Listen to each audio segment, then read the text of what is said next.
El primer Dios del cielo es así como vemos clara y fácilmente que el único lenguaje sobre la tierra que no tiene imitaciones, ni tiene fonemas, ni sonido de otra parte es el chino. Porque hasta el mismo hebreo fue llenándose en Galilea de términos de diferentes comerciantes que llegaban a Galilea, porque era una de las ciudades más importantes, y por eso dio origen a un hebreo mucho un poquito más avanzado, desarrollado, que fue el que habló Jesús, y fue en la época en que a eso se le llama arameo, mientras el chino no permite ningún sonido ni ninguna letra de fuera. Por lo tanto, nos encontramos en una cultura verdaderamente maravillosa. Y vamos a ver esto de que el primer Dios es el cielo. Resulta que si nosotros nos detenemos un poquito en el análisis de esta cultura que pasa por dinastía, una de las últimas fue la Chan Chin Han, creo que fue. Pero aquí ahora, viendo más profundamente esto, nos damos cuenta que ya había un gran comercio, y por eso vemos que nace una brújula que la trae Marco Polo. Ya se puede decir que en estas cuestiones está ahí un comienzo de un comercio con otras partes desconocidas, y al entender esto podemos entender a los políticos ambulantes, y podemos entender a cómo este pueblo llega a negociar y nos traen la brújula, la llanta, nos traen una cantidad de cosas y avances. Podemos hablar entonces de que los estados feudales allá cuando la dinastía Qin, 221 a.C., los estados eran feudales, en una China donde Confucio fueron poco a poco los feudales absorbidos por un estado de creciente poder, el del emperador Shi Huang, quien fue un constructor de la gran muralla china, al que se ha comparado con Julio César. Shi Huang realizó un acto que la leyenda china presenta como monstruoso: la quema de los libros de Confucio y de sus discípulos. Esta quema de libros significa que el emperador pretendía acabar con la casta feudal de los letrados. Es un episodio más de la lucha de las monarquías contra el feudalismo, y no debe interpretarse como una persecución del soberano contra la cultura. Vemos nosotros cómo también hubo un Tao. El Tao en la China es el tratado que acá en las cuestiones del Nuevo Testamento llaman logo, que es muy diferente este Tao al logo de Juan. Todo es Tao para ellos, para los discípulos de Lao Tse. Se alcanza la ciencia del Tao mediante una indiferencia especial, análoga al Nirvana búdico, por ejemplo, pues, de Buda, aunque estas definiciones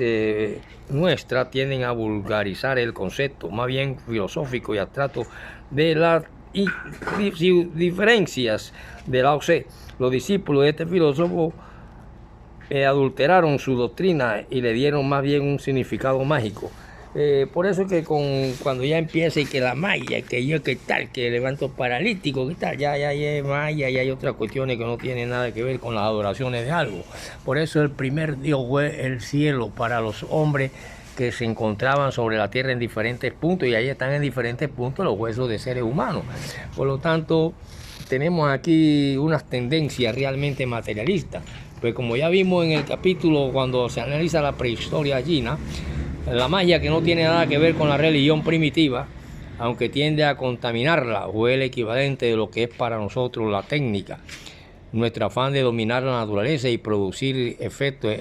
a distancia. Entonces es cuando nacen los famosos políticos ambulantes, que no eran más que unos curiosos elementos de la civilización china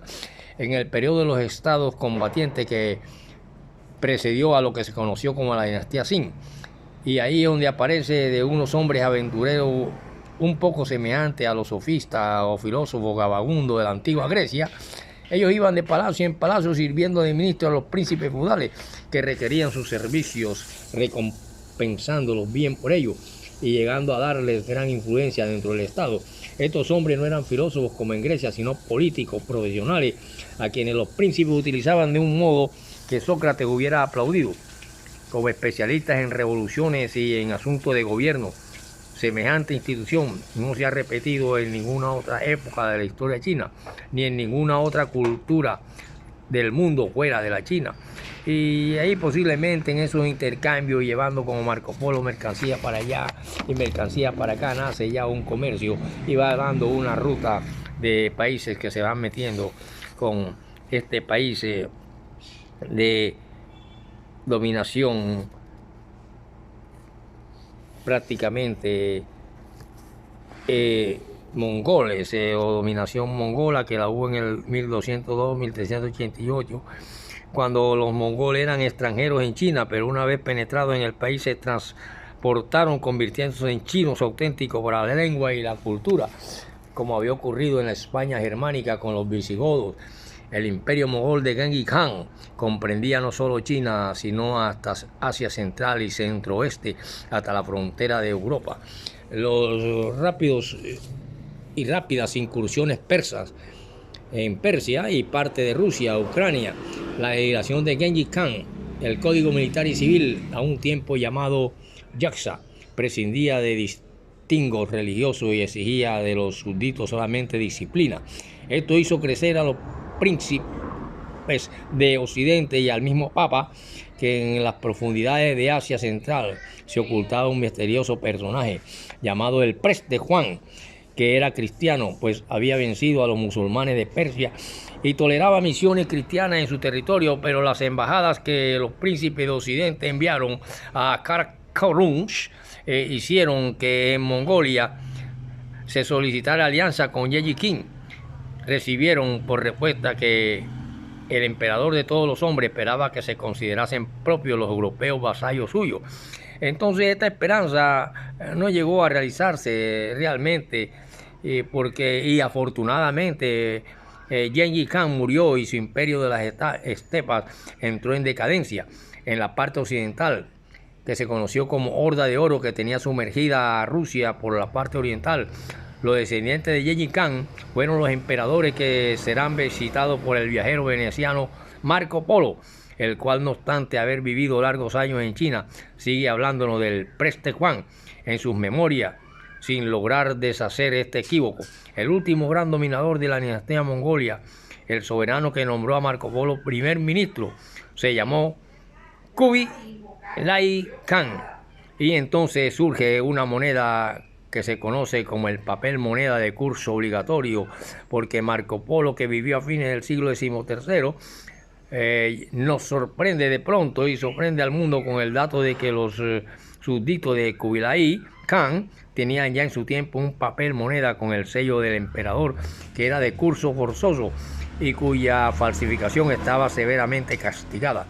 Los chinos se habían anticipado también de paso a Occidente con la fabricación del papel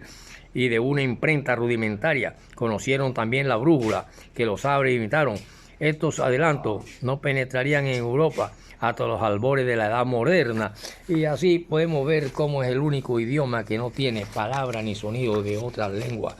y muy diferente al hebreo, que está lleno de una cantidad de neologismos, giros lingüísticos, allá de Galilea, cuando este hombre predicaba, y que se conocen como giros lingüísticos del hebreo, que van dando paso a que nazca una lengua llamada aramea, que fue la que habló, al que llaman Hijo de Dios. Continuaremos en la próxima, porque faltarían 2 clases más para poder hablarle bien y perfectamente de la cultura china, de la cual tengo varias corbatas ahí que me las pongo a veces para ir a vender guarapos.